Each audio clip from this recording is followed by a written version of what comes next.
All right. Hey, everybody, and welcome back for another deep dive. We are talking AI and crime today, and specifically AI crime prediction.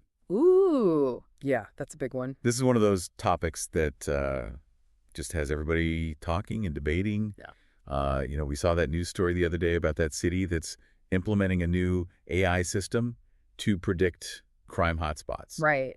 Yeah, the hashtag AI policing hashtag is blowing up. Yeah, exactly. And it's, kind of a microcosm of the whole conversation that we're having right now about AI. Yeah, Like some people are really excited about the potential to make communities safer. absolutely. Other people are really worried about, like, are we heading towards a surveillance state? The slippery slope. Exactly. So we're going to try to unpack all of that and, look at both sides of the argument. Yeah, I think it's fascinating. I mean, Yeah. just the fact that we're even having this conversation is pretty mind-blowing. Like Right. the idea that we could use algorithms to predict where and when crimes are going to happen. It feels very futuristic. It is very Minority Report.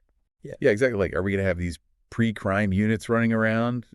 Well, and and I think what's really captivating for me is just the sheer amount of data that these AI systems can analyze. Like it's way beyond what any human could ever do. Right. I mean, you're talking about crime reports, 911 calls, uh, even things like social media activity and weather patterns. Oh, wow. Like they're pulling in all of this data and looking for patterns. It's like those crime maps you see online, but like on steroids. Exactly. Yeah, it's taking those maps to a whole other level. And instead of just showing where crimes have happened in the past, it's like trying to predict where they're going to happen in the future. That's the goal. Yeah, and that's where this idea of predictive policing comes in. Yeah. And the advocates of this, they argue that it could be a game changer for law enforcement. Okay. I mean, just imagine being able to deploy officers to potential hotspots before a crime even happens. I mean, in theory, that sounds great, right? Like Uh-huh. you could deter criminals, improve response times, potentially even save lives. Yeah. All of that. Yeah, I mean that's the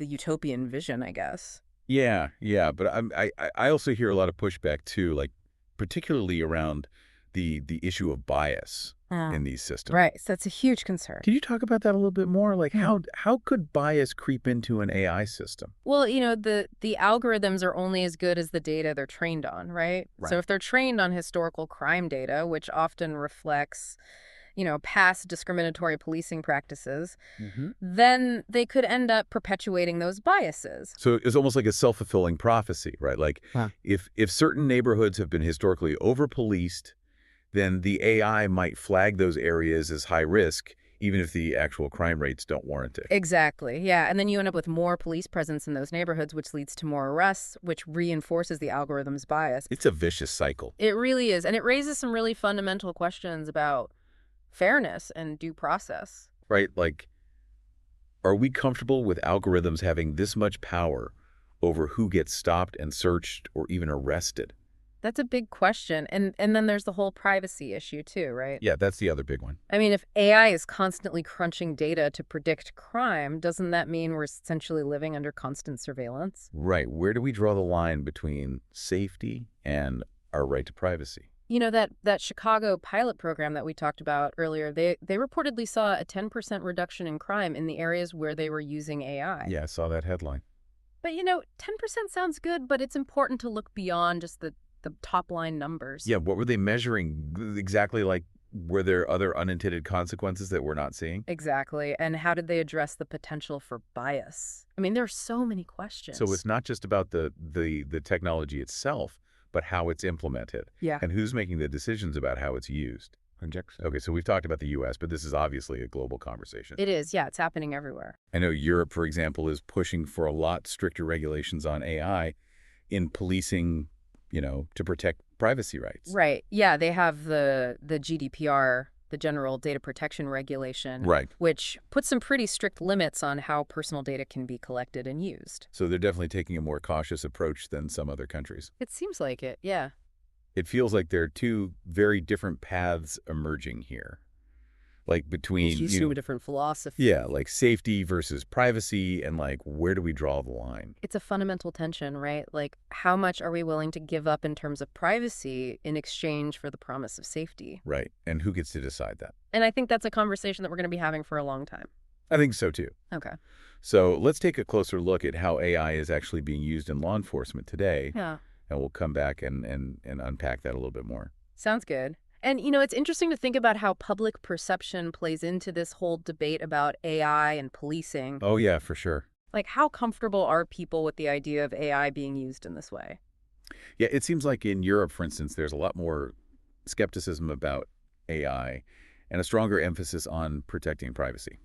Definitely. I mean, they've implemented some pretty strict regulations like the GDPR, Right. which really limits how companies can use personal data. So is that like a cultural thing, do you think? Like, is there something about European society that makes them more wary of AI?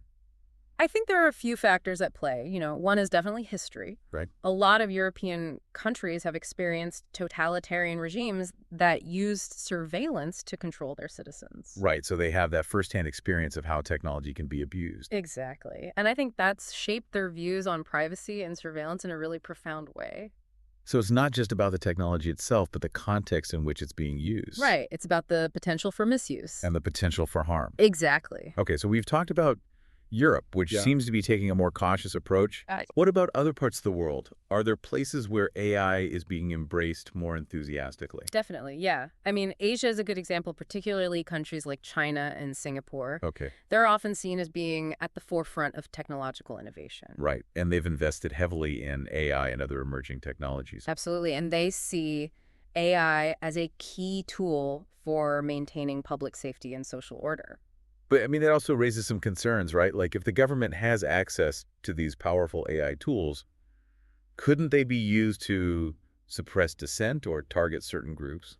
Those are definitely valid concerns, and it's something that we need to be very mindful of.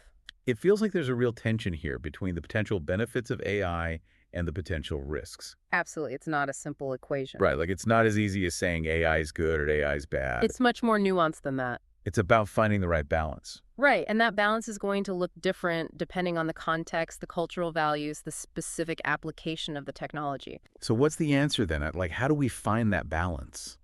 I don't think there's one easy answer. I think it's going to require a lot of careful thought, open dialogue collaboration between policymakers, technologists, law enforcement officials, and the public. So it's not just a technological issue, it's a social issue. Exactly. It's about how we want to live together as a society. Well said. We talk a lot about robot cops taking over, but I mean, is that really a realistic concern? I think it's more about using AI as a tool to augment human capabilities. Right. It's not about replacing police officers. It's about giving them better information and better tools to do their jobs. So AI could help with things like analyzing data, allocating resources more efficiently, identifying high crime areas. All of that, yeah, and potentially even predicting future criminal activity. But we have to do it in a way that respects people's rights and doesn't perpetuate existing biases. 100%. I mean, that's the key. This isn't just a local issue either, right? Like, Yeah. the choices we make about how to use AI in law enforcement are going to have ripple effects around the world. It's a global conversation for sure. Okay, so we've talked about the big picture, but let's zoom in a little bit and look at some specific examples of how AI is being used in policing today. Let's do it. Okay, so we've talked about the potential and the risks of AI in crime prediction, but let's get down to brass tacks here. Like how is this technology actually being used right now? Yeah, so one of the most common applications is using AI to analyze crime data, like mountains of data, to try to identify patterns that humans might miss. Like, think of it as like a superpowered detective. Okay, so it's like using AI to connect the dots and find insights that we wouldn't be able to see on our own. Exactly, and that can help police departments, allocate their resources more effectively, target their patrols to high-risk areas. So it's kind of like predictive modeling in other fields, right? Like weather forecasting or predicting stock market trends. Yeah, exactly. It's Yeah. the same basic principle. You're using data to try to predict future events. Okay, but I mean, crime is a little bit different than rain or the stock market, right? Like we're talking about human behavior, which is inherently unpredictable. Right, and that's where things get really complicated. So how accurate are these predictions really? Well, it depends on a lot of factors, the quality of the data, the sophistication of the algorithms. Uh-huh. But even if it's not a perfect crystal ball, it can still be a useful tool for law enforcement. Okay, so you're saying it's more about probabilities than like certainty. Exactly. It's about identifying areas where crime is more likely to occur. Okay, that makes sense. But what about predicting individual crimes like before they happen. Is that even possible? That's where things get really ethically murky. Yeah, I was gonna say that sounds a little bit Black Mirror-ish. Yeah, a little bit, right? I mean, some companies are developing AI systems that claim to be able to predict individual crimes with a high degree of accuracy. Really? They're using data from all sorts of sources like facial recognition cameras, Yeah. social media monitoring, even things like analyzing a person's gait and body language. Wow, that is straight out of science fiction. It is pretty wild, and it raises a lot of questions about privacy and civil liberties. Yeah, I mean, is it even possible to predict individual behavior with that level of precision? That's a good question, and to be honest, we don't really know. Okay. The companies developing these systems are pretty secretive about their data and their algorithms. So there's no way to independently verify their claims. Right, and that makes it really hard to assess the potential for bias. It seems like we're in a bit of a Wild West situation here. Like, the technology is moving so fast that the ethical and legal frameworks haven't really caught up. Yeah, I think that's a fair assessment. So what do we do about it? Well, I think the first step is to start having these conversations to raise awareness about the potential benefits and risks of AI in crime prediction. Right, to get people thinking about these issues. Exactly, because ultimately it's going to be up to society to decide how we want this technology to be used. It's not just a technological issue, it's a social issue. Exactly, and it's a conversation that we need to be having right now. Well said. Well, we've covered a lot of ground today, and I really appreciate you taking the time to break all this down for us. It's been my pleasure. This is a topic that we're going to continue to follow closely, and we encourage all of you to do the same, do your own research, think critically about these issues, and make your voices heard. Let us know your thoughts in the comments, and be sure to follow @AI4ThePeople for more daily debates and insights. Thanks for joining us for another deep dive, and we'll see you next time.